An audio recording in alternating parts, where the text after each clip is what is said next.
Hello दोस्तों, आपकी बच्ची स्कूल से आती है और कहती है कि अब उसके इतिहास की किताब में मुगलों वाला चैप्टर ही नहीं है। आपको अजीब लगेगा, गुस्सा आएगा या खुशी, लेकिन यह पहली बार नहीं हुआ।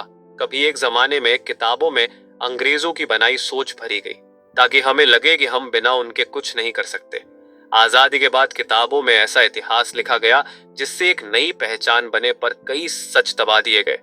अब आज की सरकार कुछ और चीजें बदल रही है ताकि उनकी कहानी सही लगे और लोगों के दिमाग में वही सच बन जाए। तो सच क्या है? कोई एक पार्टी, कोई एक सरकार या सिस्टम ही ऐसा है कि जो सत्ता में आता है वह हमारी सोच लिखने लगता है। यही सवाल पूछता है एंटोनियो ग्रामसी की मशहूर किताब selections from the prison notebooks. एक ऐसी किताब जो बताती है कि असली ताकत बंदूक या पैसा नहीं, बल्कि हमारी सोच, हमारी संस्कृति और हमारे विश्वासों पर कंट्रोल करना है। इस ऑडियो में हम सुनेंगे कैसे ग्रामसी ने जेल में बैठकर समझा कि समाज को चलाने वाला असली खेल क्या है। कैसे किताबें, मीडिया और शिक्षा आपके विचारों को ढालती है, और क्यों कोई भी सत्ता, चाहे पुरानी हो या नई, इस खेल से बाहर नहीं है। तो तैयार हो जाइए। यह सफर आसान नहीं होगा, लेकिन यकीन मानिए आखिर तक सुनेंगे तो दुनिया को देखने का नजरिया बदल जाएगा। Chapter 1, the intellectuals. सोचो जरा, जब हम बुद्धिजीवी या इंटेलेक्चुअल का सुनते हैं तो हमारे दिमाग में क्या तस्वीर आती है? शायद कोई बड़ा प्रोफेसर, सफेद दाढ़ी वाला लेखक, कोई मशहूर वैज्ञानिक या बड़े बड़े मंचों पर भाषण देने वाला नेता। ग्रामसी इस सोच को तोड़ता है। वह कहता है कि असली बुद्धिजीवी सिर्फ किताबों में डूबे लोग नहीं होते, बल्कि वह हर इंसान है जो अपने दिमाग का इस्तेमाल करके समाज को दिशा देता है। किसान जो मौसम देखकर बुवाई का समय तय करता है, मजदूर जो मशीन के हर पेच का खेल समझता है, लोक गायक जो समाज की पीड़ा को गीतों में उतारता है, ये सब भी इंटेलेक्चुअल है। फर्क सिर्फ इतना है कि कोई इस पहचान को हासिल कर लेता है तो कोई बस जीने के लिए अपना ज्ञान इस्तेमाल करता है। ग्रामसी समझाता है कि समाज में हर वर्ग अपने खुद के बुद्धिजीवी पैदा करता है। सत्ता में बैठे लोगों के पास वह लोग होते हैं जो उनकी सोच को सही ठहराते हैं। पत्रकार, शिक्षक, कलाकार, लेखक जो अपनी कलम और शब्दों से यही साबित करते हैं कि सत्ता की राह ही सच है। ये ट्रेडिशनल इंटेलेक्चुअल्स कहलाते हैं। ये वो लोग हैं जो खुद को न्यूट्रल मानते हैं, पर असल में सत्ता की सोच को समाज तक पहुंचाने का जरिया होते हैं। फिर आते हैं ऑर्गेनिक इंटेलेक्चुअल्स, वो जो अपने वर्ग की आवाज बनते हैं। कोई मजदूर नेता जो फैक्ट्री के अंदर के दर्द को शब्द देता है, कोई दलित लेखक जो अपनी जातीय पीड़ा को कहानी में ढालता है, कोई महिला एक्टिविस्ट जो समाज के पुराने ढांचे को चुनौती देती है। यह वो लोग हैं जो सत्ता की चमकदमक के लिए नहीं, अपने समुदाय के लिए बोलते हैं। ये बात सुनकर लगेगा कि असली ताकत किसके पास है, वह जो हथियार रखते हैं या वह जो दिमागों पर राज करते हैं। ग्रामसी साफ कहता है, ताकत सिर्फ बंदूक नहीं, दिमाग की लड़ाई है। मीडिया, किताबें, शिक्षा, ये सब मिलकर हमें एक ऐसी कॉमन सेंस थमा देते हैं जो असल में सत्ता का सच होता है। हमें लगता है कि यह सब स्वाभाविक है, लेकिन यह सच हमें धीरे धीरे सिखाया गया है। जैसे एक बच्चा बचपन से जो कहानी सुनता है, उसी से उसकी सोच बनती है। सोचो, अगर कहानी बदल दी जाए तो उसकी नजर भी बदल जाएगी। यही कारण है कि सत्ता वाले अपने बुद्धिजीवियों का इस्तेमाल करते हैं ताकि वह सच को अपनी तरफ मोड़ सके। आज का दौर देखो, कोई भी सरकार हो, अपने समर्थक पत्रकारों, शिक्षकों और कलाकारों के जरिए अपनी बात को इतना बार बार दोहराती है कि वह लोगों की रोजमर्रा की बातचीत का हिस्सा बन जाए। जैसे टीवी पर एक ही खबर बार बार देखने के बाद हम खुद भी वही बातें दोहराने लगते हैं। यह खेल इतना गहरा है कि हम समझ भी नहीं पाते कि हमारी राय भी किसी ने डिजाइन की है। पर ग्रामसी कहता है, जहां सत्ता अपने बुद्धिजीवी बनाती है, वहीं समाज भी अपने असली आवाज वाले बुद्धिजीवी पैदा कर सकता है। वही लोग हैं जो आम जनता की तकलीफों को शब्द देते हैं और धीरे धीरे लोगों को यह एहसास कराते हैं कि सच सिर्फ वही नहीं है जो किताबों और न्यूज चैनलों में लिखा है। ग्रामसी की यह सोच किसी भी समय पर लागू होती है, चाहे आज का भारत हो या 100 साल पुराना यूरोप। ये बात साफ है कि दिमाग की लड़ाई सबसे बड़ी लड़ाई है। जो लोग सोच की दुनिया को कंट्रोल करते हैं, वह असल में सत्ता के असली मालिक होते हैं। लेकिन सवाल यह है कि क्या हमेशा यही चलता रहेगा? क्या हमेशा सत्ता के पास ही यह ताकत रहेगी, या फिर कभी जनता के बीच से ऐसे लोग उठेंगे जो सोच की इस बेड़ियों को तोड़ देंगे, क्योंकि असली खेल अभी शुरू ही हुआ है। Chapter 2 on education. शिक्षा ये वह शब्द है जिसे सुनकर हमें लगता है कि स्कूल, कॉलेज, किताबें, डिग्री, बस यही सब। लेकिन ग्रामसी कहता है कि शिक्षा किसी इमारत का नाम नहीं, बल्कि हर पल चलने वाली एक प्रक्रिया है। हम हर दिन, हर जगह, चाहे हमें पता हो या नहीं, सीख रहे हैं। घर में, सड़क पर, अखबार पढ़ते हुए, मोबाइल स्क्रॉल करते हुए, हर चीज हमें आकार दे रही है। और यही वजह है कि सत्ता के लोग शिक्षा को सबसे बड़ा हथियार मानते हैं, क्योंकि अगर वह यह तय कर ले कि लोग क्या पढ़ेंगे, क्या देखेंगे और क्या सही मानेंगे, तो फिर उन्हें बंदूक से डराने की जरूरत ही नहीं पड़ेगी। ग्रामसी मानता है कि असली शिक्षा सिर्फ जानकारी देना नहीं है, बल्कि सोचने का तरीका गढ़ना है। बच्चे को यह सिखाना कि क्या सही है, क्या गलत, किसकी इज्जत करनी है, किससे डरना है, यह सब शिक्षा का हिस्सा है। और यही खेल सबसे खतरनाक है। जब किसी सत्ता को यह अधिकार मिल जाता है कि वह हमारी सोच का ढांचा तय करें, तो हम बगावत करने से पहले ही खुद को दोषी मानने लगते हैं। सोचो, स्कूल की किताबों का खेल कितना बड़ा है। पहले अंग्रेजों के जमाने में उन्होंने इतिहास ऐसा लिखा कि हमें लगे हम हमेशा से कमजोर और पिछड़े रहे, ताकि उनका राज सही लगे। आजादी के बाद हमने किताबें बदली ताकि हमें लगे हमारी संस्कृति महान और शुद्ध है, लेकिन इसमें भी कई सच्चाइयों को दबाया गया। आज भी बदलाव हो रहे हैं, जहां इतिहास की एकतरफा तस्वीर दिखाई जा रही है। यह सब इसलिए क्योंकि किताबें और शिक्षा समाज की याददाश्त है, और जो इन्हें कंट्रोल करता है वो भविष्य को भी लिख देता है। ग्रामसी कहता है कि शिक्षा कोई न्यूट्रल चीज नहीं होती, यह हमेशा किसी न किसी के एजेंडा का हिस्सा होती है। अगर कोई कहता है कि वह सिर्फ सच सिखा रहा है, तो समझ लो कि यह उसका सच है, कोई सार्वभौमिक सच नहीं। और यही बात सबसे ज्यादा डरावनी है, क्योंकि हम में से ज्यादातर लोग स्कूल में जो पढ़ते हैं वही अपनी जिंदगी की सच्चाई मान लेते हैं। हमें लगता है कि हमारे विचार हमारे अपने हैं, लेकिन असल में वह किसी ने बहुत पहले हमारे दिमाग में बो दिए थे। लेकिन यह कहानी यही खत्म नहीं होती। ग्रामसी ये भी कहता है कि शिक्षा केवल सत्ता का हथियार नहीं है, यह आम लोगों का भी हथियार बन सकती है। अगर समाज खुद अपनी आवाज के लिए शिक्षा का इस्तेमाल करे, अपने बच्चों को सवाल पूछना सिखाएं, इतिहास के सिर्फ गौरव नहीं घाव भी दिखाएं, तो धीरे धीरे यह जाल टूट सकता है। शिक्षा को अगर आजादी का साधन बनाया जाए, तो यही चीज लोगों को सोचने और बदलने की ताकत दे सकती है। इसलिए शिक्षा का असली सवाल यह नहीं है कि बच्चे क्या पढ़ रहे हैं, बल्कि यह है कि कौन तय कर रहा है कि बच्चे क्या पढ़ेंगे। और जब ये सवाल गहराई से समझ में आने लगता है, तो समाज की बाकी परतें भी साफ दिखने लगती है, और वह परतें जितनी साफ दिखती है उतनी ही डरावनी भी। Chapter 3 notes on Indian history. सबसे पहले साफ कर दूं, एंटोनियो ग्रामसी की selections from the present notebooks में इस चैप्टर का नाम असल में नोट्स ऑन इटालियन हिस्ट्री है, लेकिन मैं इसे भारतीय इतिहास के नजरिए से समझाने वाला हूं, ताकि आप इस किताब के विचारों को अपने देश की हकीकत से जोड़ सकें। इतिहास सिर्फ बीते जमाने की कहानियों का ढेर नहीं है, यह सत्ता का सबका से खतरनाक हथियार है।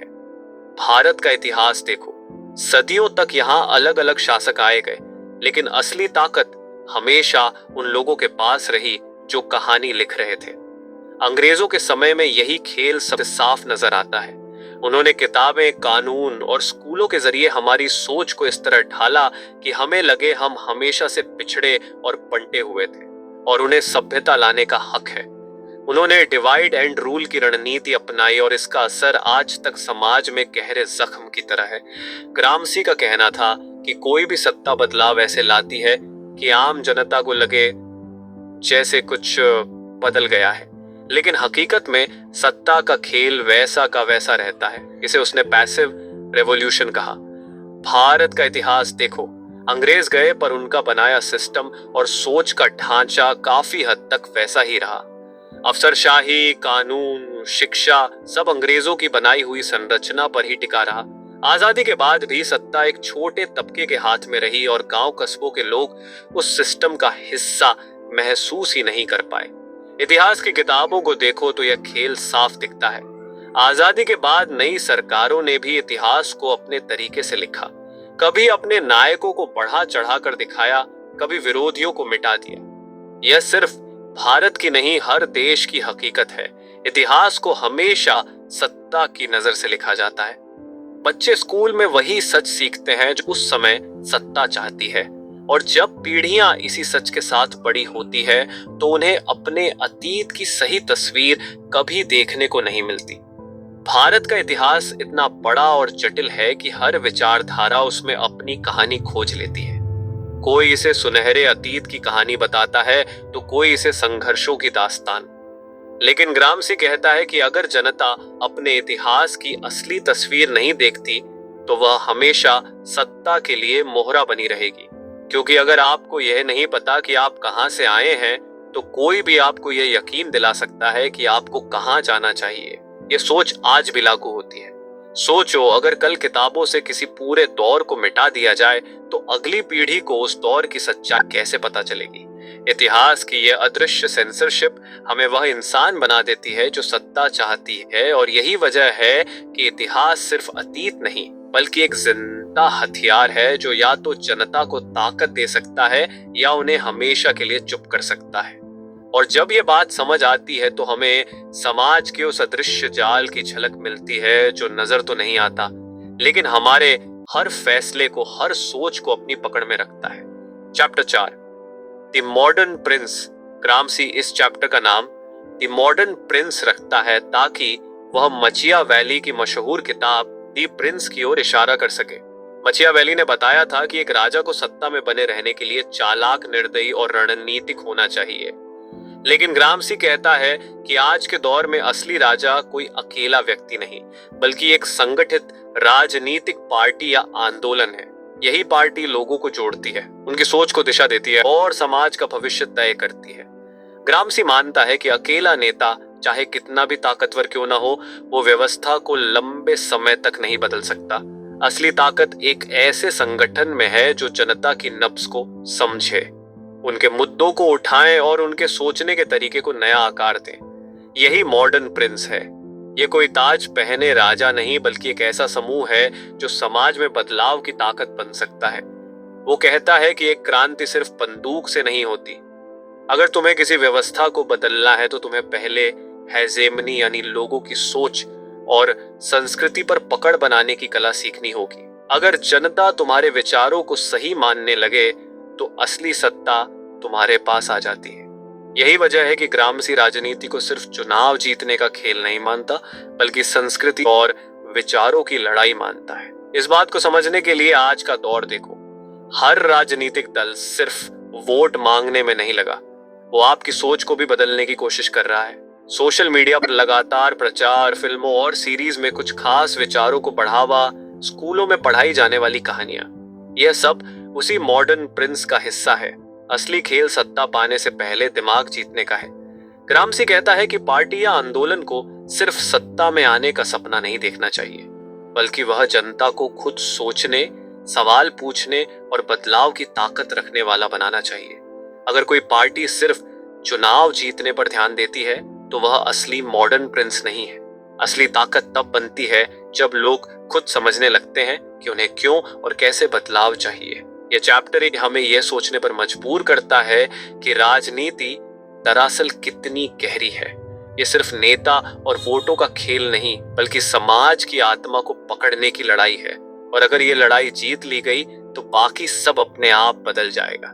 लेकिन सवाल यह है, क्या यह लड़ाई सिर्फ एक पक्षी जीत सकता है या फिर कोई ऐसा रास्ता है जिससे जनता खुद इस खेल के मोहरे से राजा बन जाए। Chapter 5, state and civil society. Gramsci इस चैप्टर में हमें समझाता है कि सत्ता का असली खेल सिर्फ सरकार या कानून तक सीमित नहीं है। वो स्टेट और सिविल सोसाइटीज के बीच का फर्क बताता है, और यही फर्क हमें दिखाता है कि असली ताकत कैसे काम करती है। स्टेट यानी सरकार, पुलिस, सेना, कोर्ट, वह सीधा सीधा दबाव डालने वाली ताकत, और सिविल सोसाइटी यानी वो अदृश्य जाल जो हमारे चारों तरफ फैला है। स्कूल, कॉलेज, मीडिया, धर्म, परिवार, यहाँ तक कि सोशल मीडिया पर चलने वाले मीम्स तक, ये वो दुनिया है जहां हमें बताया जाता है कि क्या सही है, क्या गलत है, किस पर गर्व करना चाहिए, किससे डरना चाहिए। ग्रामसी कहता है कि असली सत्ता बंदूक या कानून से नहीं बल्कि सहमति, कंसेंट से चलती है। अगर सरकार हर बात पर सिर्फ डर का इस्तेमाल करें तो लोग उठ खड़े होंगे, लेकिन अगर वह हमारी सोच को इस तरह ढाल दे कि हमें लगे कि यही सही है, तो बिना गोली चलाए भी वह हमें कंट्रोल कर सकती है। यही सिविल सोसाइटी का असली रोल है। वो एक ऐसा कॉमन सेंस बनाती है जो असल में सत्ता के हित में होता है। सोचो, हम छोटे से लेकर बड़े तक जो सीखते हैं, जो कहानियां सुनते हैं, जो नायक चुनते हैं, ये सब किसी ना किसी विचारधारा का नतीजा है। हमें बचपन से कुछ नामों पर गर्व करना सिखाया जाता है, कुछ मुद्दों पर चुप रहना सिखाया जाता है, और यही वजह है कि जब समाज का बड़ा हिस्सा एक चीज को सच मान लेता है तो वह सच बन भी जाती है, चाहे वह हकीकत हो या नहीं। यही है हेगमनी, दिमागों पर राज करने का खेल। ग्रामसी ये भी दिखाता है कि सिविल सोसाइटी सिर्फ सत्ता का औजार नहीं है, यह सत्ता को चुनौती देने का मैदान भी बन सकती है।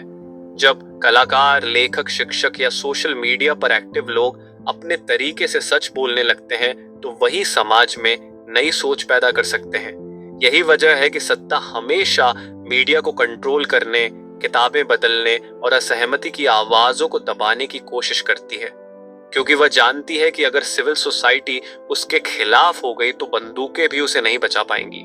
यह चैप्टर हमें यह समझाता है कि सत्ता सिर्फ दिल्ली या वॉशिंगटन के बड़े बड़े भवनों में नहीं बैठती, वो हमारे घरों में, हमारे टीवी पर, हमारी किताबों में और यहाँ तक कि हमारी रोजमर्रा की बातचीत में भी मौजूद है। वो हमारे कॉमन सेंस को ऐसा बना देती है कि हमें लगता है कि यही नेचुरल है, जबकि वो बस एक बनाया हुआ सच है। और जब यह परत समझ में आती है तो समाज का नक्शा साफ दिखने लगता है।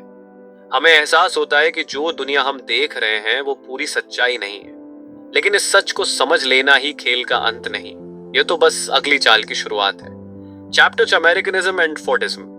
ग्रामसी इस चैप्टर में अमेरिका को एक मॉडल की तरह देखता है, लेकिन किसी सपनों की धरती की तरह नहीं, बल्कि एक ऐसी प्रयोगशाला की तरह जहां पूंजीवाद कैपिटलिज्म ने इंसान की जिंदगी को पूरी तरह बदलने का तरीका खोज लिया है। वो इस पर फोकस करता है कि कैसे हेनरी फोर्ड की बनाई हुई उत्पादन पद्धति फोर्डिज्म सिर्फ फैक्ट्रियों तक सीमित नहीं रही, बल्कि समाज के रग में उतर गई। फोर्डिज्म का मतलब है मशीनों पर आधारित बड़े पैमाने का उत्पादन, जहां हर मजदूर का काम इतना बंटा हुआ है कि वह दिन भर एक ही काम दोहराता है। इससे फैक्ट्रियां ज्यादा प्रोडक्टिव होती हैं, चीजें सस्ती बनती है और पूंजीपति और भी ताकतवर। लेकिन ग्रामसी यहाँ असली खेल दिखाता है। फोर्डिज्म सिर्फ काम का तरीका नहीं, सोच को भी बदल देता है। जब एक इंसान को रोज वही काम करने की आदत पड़ जाती है तो वो मशीन का हिस्सा बन जाता है। उसका समय, उसका दिमाग, उसकी जरूरतें सब सिस्टम के हिसाब से ढलने लगती है। और इस नई लाइफस्टाइल को अमेरिकनिज्म कहा गया, जिसमें सब कुछ तेजी से, बड़े पैमाने पर और कुशलता से चलता है। यह मॉडल दुनिया को दिखाता है कि पूंजीवाद सिर्फ कारखानों तक नहीं, इंसान की पूरी जिंदगी पर राज कर सकता है। सोचो, आज का समाज देखो, वर्क कल्चर, कॉर्पोरेट लाइफ, 9 से 5 का चक्र। हम सोचते हैं कि यह बस काम करने का तरीका है, लेकिन असल में यह हमारी सोच को भी ढालता है। हम मानने लगते हैं कि जिंदगी का मतलब है ज्यादा काम करो, ज्यादा कमाओ और जो समय बचे उसमें कुछ खरीद लो। यह सिस्टम हमें मशीन की तरह काम करने की ट्रेनिंग देता है और इसके बदले हमें थोड़ी सी सुविधा दे देता है ताकि हम खुश भी रहें और सिस्टम पर सवाल भी ना उठाएं। ग्रामसी यह भी नोट करता है कि फोर्डिज्म सिर्फ मजदूरों के लिए नहीं, पूरे समाज के लिए है। स्कूल बच्चों को समय पर आना, घंटी बजते ही काम शुरू करना और आज्ञा मानने की आदत सिखाते हैं। यह सब फैक्ट्रियों में काम करने की आदत डालने की ट्रेनिंग है। विज्ञापन हमें वह चीजें चाहने पर मजबूर करते हैं जिनकी हमें जरूरत भी नहीं। और जब हम सोचते हैं कि हम आजाद हैं, असल में हम सिस्टम की तय की हुई आजादी जी रहे होते हैं। लेकिन यह चैप्टर सिर्फ आलोचना नहीं है। ग्रामसी देखता है कि फोर्डिज्म ने एक नया अनुशासन और कुशलता पैदा की, जिसने समाज को एक तरह से आधुनिक भी बनाया। सवाल यह नहीं है कि यह सब बुरा है या अच्छा, सवाल यह है कि यह किसके नियंत्रण में है। अगर यही व्यवस्था मजदूरों के लिए काम करे तो यह प्रगति बन सकती है। अगर यह सिर्फ मुनाफा कमाने के लिए है तो यह एक अदृश्य जेल बन जाती है, जिसमें हर कोई मुस्कुराता हुआ कैदी है। यह समझ आज भी लागू होती है। टेक कंपनियां, सोशल मीडिया, ई कॉमर्स, ये सब नई डिजिटल फोर्डिज्म बना रही है। हम मशीन नहीं लेकिन एल्गोरिदम का हिस्सा बन गए हैं। हमारी पसंद, हमारी आदतें, यहाँ तक कि हमारी सोच भी अब प्रोग्राम की जा रही है। ग्रामसी का यह चैप्टर हमें यह सोचने पर मजबूर करता है कि क्या हम असल में अपनी जिंदगी के मालिक हैं या सिर्फ किसी बड़े सिस्टम की चुपचाप चलती मशीन का हिस्सा। और जब यह सवाल दिमाग में घर कर जाता है तब हमें समझ आता है कि असली आजादी सिर्फ राजनीति या कानून से नहीं मिलेगी। कुछ और है जो हमें अंदर से जकड़ कर बैठा है और उसे समझना सबसे मुश्किल है। Chapter 7 the study of philosophy. Gramsci इस चैप्टर में हमें बताता है कि फिलॉसफी यानी दर्शन शास्त्र सिर्फ किताबों में बंद कोई भारी भरकम विषय नहीं है। यह हर इंसान की रोजमर्रा की जिंदगी का हिस्सा है। हाँ, हर कोई फिलोसोफर नहीं कहलाता, लेकिन हर कोई किसी ना किसी सोच, विचार धारा या कॉमन सेंस के आधार पर जीता है और यही उसकी फिलॉसफी है। फर्क बस इतना है कि कुछ लोगों की सोच पढ़ाई और बहस से विकसित होती है और बाकियों की सोच समाज और संस्कृति से मिली कहानियों, आदतों और परंपराओं से बनती है। ग्रामसी कहता है कि हमें कॉमन सेंस से सावधान रहना चाहिए, क्योंकि जो बातें हमें स्वाभाविक लगती हैं, जैसे कि यह हमेशा से ऐसा ही था या यह सही ही होगा क्योंकि सब यही कह रहे हैं, वो असल में सत्ता और इतिहास की तरफ से धीरे धीरे हमारी सोच में डाली गई है। हमें लगता है कि ये हमारे अपने विचार हैं, लेकिन ये किसी और का बनाया हुआ ढांचा है जिसमें हम बड़े हुए हैं। असली फिलॉसफी वहीं से शुरू होती है जहां हम इन धारणाओं को सवाल करना शुरू करते हैं। यह चैप्टर बताता है कि फिलॉसफी सिर्फ क्लासरूम या यूनिवर्सिटी तक सीमित नहीं है। यह हर इंसान की सोचने और दुनिया को समझने की कोशिश है। लेकिन ग्रामसी यहाँ एक चेतावनी भी देता है। अगर आप फिलॉसफी को सिर्फ पढ़े लिखे लोगों का खेल मानोगे तो सत्ता हमेशा आपके दिमाग पर कंट्रोल कर पाएगी, क्योंकि तब आम लोग कभी अपने विचारों पर सवाल ही नहीं उठाएंगे। ग्रामसी एक नई सोच की तरफ इशारा करता है। वो कहता है कि हमें फिलॉसफी को जीवन से जोड़ना होगा। हर कोई फिलॉसफर हो सकता है अगर वह अपनी सोच का मालिक बने, अगर वह ये समझे कि क्यों वो किसी बात पर यकीन करता है, क्यों वो कुछ पर गुस्सा होता है, क्यों वो किसी चीज को सही या गलत मानता है। यही आत्मगरूकता हमें सिस्टम की अदृश्य जंजीरों को पहचानने की ताकत देती है। और सोचो, जब एक समाज में हर कोई यह समझने लगे कि उसकी सोच उसकी अपनी नहीं बल्कि किसी और का दिया हुआ कॉमन सेंस है, तो उस समाज में बदलाव की लहर आ सकती है। फिलॉसफी कोई अलग दुनिया नहीं बल्कि हमारी रोजमर्रा की जिंदगी की सबसे जरूरी परत है। यही वह हथियार है जिससे हम सच को पहचान सकते हैं और झूठ को काट सकते हैं। ग्रामसी का यह चैप्टर हमें यह एहसास कराता है कि अगर हमें अपनी सोच की जड़ों तक जाना है तो फिलॉसफी से भाग नहीं सकते। हमें इसे अपनाना होगा, इसे समझना होगा, इसे अपनी जिंदगी में उतारना होगा। लेकिन यह सफर आसान नहीं है, क्योंकि जब आप सच में सवाल पूछना शुरू करते हो तो दुनिया अचानक बहुत अलग दिखने लगती है और वो अगली परत जो इस सफर में सामने आएगी और भी गहरी और खतरनाक है। Chapter 8 problems of Marxism. Gramsci इस आखिरी चैप्टर में मार्क्सिज्म को किसी ठहरे हुए सिद्धांत की तरह नहीं बल्कि एक जिंदा सोच की तरह देखता है। वो कहता है कि मार्क्सिज्म को समझने के लिए उसे किताबों में कैद मत करो, क्योंकि समाज हमेशा बदलता रहता है और अगर कोई विचारधारा बदलती नहीं तो वह भी सिस्टम का हिस्सा बन जाती है। मार्क्सिज्म को हर दौर में नए सवालों से टकराना होगा, वरना वह खुद अपनी ताकत खो देगा। ग्रामसी का सबसे बड़ा पॉइंट यह है कि मार्क्सिज्म सिर्फ आर्थिक विश्लेषण का नाम नहीं है बल्कि यह ह्यूमन प्रैक्टिस है, यानी यह सिर्फ समझने का नहीं बदलने का तरीका है।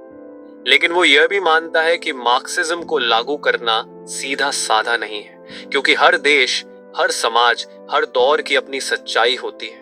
अगर आप किताब में लिखी बातों को जस का तस लागू करोगे तो नतीजा उल्टा हो सकता है। मार्क्सिज्म को जिंदा रखने का मतलब है उसे अपने समय और समाज के हिसाब से ढालना। जानना, सक्सेसफुल इन्वेस्टर बनने के लिए 3 बातें याद रखो। हमेशा बिजनेस को समझो, मोड़ को पहचानो और उसे टेस्ट करो। सही वैल्यूएशन पर खरीदो और पेशेंस रखो। एग्जाम्पल वॉरेन बफेट की सक्सेस का राज यही है। सिंपल बिजनेसेस में इन्वेस्टमेंट जिनके पास स्ट्रांग मोड है और जिन्हें सही वैल्यूएशन पर खरीदा गया। पैट डोर्सी कहते हैं, एक ब्रांड अगर लोगों को भरोसा दिला पाता है कि उसकी चीजें अच्छी है तो वह प्रीमियम कीमत वसूल सकती है। उदाहरण, लोगों को पता है कि जिस साबुन या टूथपेस्ट का नाम ब्रांड वाला है वो ज्यादातर स्वास्थ्य के लिहाज से अच्छा होगा और खरीदने में प्राथमिकता देंगे। लेकिन खतरा यह है कि रॉ मटेरियल्स की कीमत बढ़ जाए, कंपटीशन बढ़ जाए और कंज्यूमर प्रेफरेंस बदल जाए। जैसे एक समय स्नैक वाला ब्रांड सिर्फ स्नैक्स बनाता था, लेकिन अब हेल्दी ऑप्शंस की मांग बढ़ रही है। अगर वह कंपनी बदलाव नहीं करेगी तो पिछड़ सकती है। इस सेक्टर में मोड बिल्कुल ब्रांड रॉयल्टी, डिस्ट्रीब्यूशन नेटवर्क और लगातार प्रोडक्ट क्वालिटी पर निर्भर होता है। अगर यह तीन मजबूत हो तो स्टेडी रिटर्न मिलता है, अगर नहीं तो चाहे प्रोडक्ट अच्छा हो लेकिन मुश्किलें होगी। Chapter 24 industrial materials.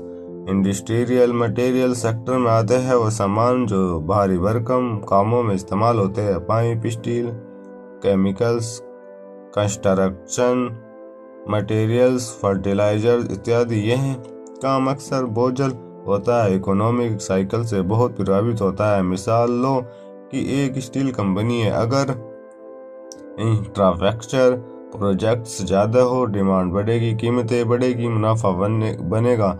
लेकिन रिसेक्शन आ जाए, निर्माण कम हो जाए तो घाटा होगा। इसीलिए साइक्लिसिटी बहुत बड़ा फैक्टर है। यहाँ मोड कम होता है। ज़्यादातर कंपनियां तभी टिकती है जब हाई टेक्नोलॉजी हो, कॉस्ट एडवांटेज हो या खास तरह की सप्लाई चेन हो। उदाहरण के लिए कोई कंपनी हो जो रॉ मटेरियल्स खुद हाथ में रखती हो या ट्रांसफॉर्मेशन कॉस्ट बहुत कम हो तो वह अन्य से बेहतर कर सकती है। इस सेक्टर में रिस्क रिवॉर्ड देने दोनों ज़्यादा होते हैं। अगर ये सही समय पर निवेश किया जाए तो अच्छा रिटर्न मिल सकता है, लेकिन अगर ट्रेडर उलट गए तो नुकसान भी बड़ा हो सकता है। Chapter 25 energy. एनर्जी सेक्टर सबसे ज़्यादा जरूरी और सबसे ज़्यादा उतार चढ़ाव वाला है। पैट डोर्सी बताते हैं कि यहाँ तेल, गैस, बिजली और नई ग्रीन एनर्जी जैसी कंपनियां आती है। इस सेक्टर में प्रॉफिट सिर्फ प्रोडक्ट बेचने से नहीं बल्कि रिसोर्सेज को एम्प्लीफाइडली निकालने और बेचने की रिस्क पर भी डिपेंड करता है। सोचो, एक तेल कंपनी जो एक्सप्लोरेशन करती है, अगर उसे सस्ता और सही जगह से तेल निकालना आता है तो वह ज़्यादा मार्जिन बनाएगी। लेकिन अगर ग्लोबल ऑयल प्राइसेस गिर जाए या रेगुलेशंस बदल जाए तो उसकी हालत खराब हो सकती है। इस सेक्टर में मोर टेक्नोलॉजी, इंफ्रास्ट्रक्चर और नेचुरल रिसोर्सेज की अवेलेबिलिटी पर आधारित होता है। जैसे कुछ कंपनियां डीप सी ड्रिलिंग या रिन्यूएबल एनर्जी ट्रैक में एक्सपर्ट होती है, जिससे वह कम्पिटिटिव से आगे निकलती है। एनर्जी सेक्टर का एक और इंटरेस्टिंग पहलू है रिन्यूएबल एनर्जी का राइज।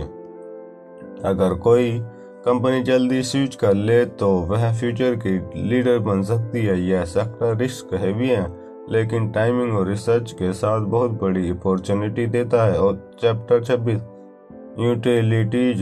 यूटिलिटीज मतलब बिजली, पानी, गैस जैसी बेसिक सर्विस देने वाली कंपनियां। यह बोरिंग लग सकती है लेकिन इन्वेस्टमेंट के लिए काफ़ी सेफ मानी जाती है। इनके मोनोपोली नेचर में है। पेड डोर्सी कहते हैं कि यूटिलिटीज कंपनीज के पास अक्सर पूरे शहर या स्टेट या का एक्सक्लूसिव अधिकार होता है, जिससे कंपटीशन बहुत कम होता है। एग्जाम्पल, अगर आपके शहर में बिजली सिर्फ एक ही कंपनी दे दिया है तो उसे बदलना आसान नहीं। यही उसकी ताकत है। इसका बिजनेस बहुत प्रोफिटेबल है। लोग रिसेशन हो या ग्रोथ, बिजली पानी का इस्तेमाल करेंगे ही। डाउन साइड यह है कि इनकी ग्रोथ स्लो होती है और गवर्नमेंट रेगुलेशंस इन पर कड़ी नज़र रखती है। लेकिन इन्वेस्टर्स के लिए यह स्टेडी इनकम का अच्छा सोर्स होती है, खासकर अगर आपको हाई डिविडेंड्स चाहिए। पेड डोर्सी इस चैप्टर के जरिए कहते हैं कि हर सेक्टर का रोल अलग है। कुछ ग्रोथ देंगे, कुछ स्टेबिलिटी देंगे। आपको अपनी पोर्टफोलियो स्ट्रेटजी के हिसाब से इनकम मिक्स करना है।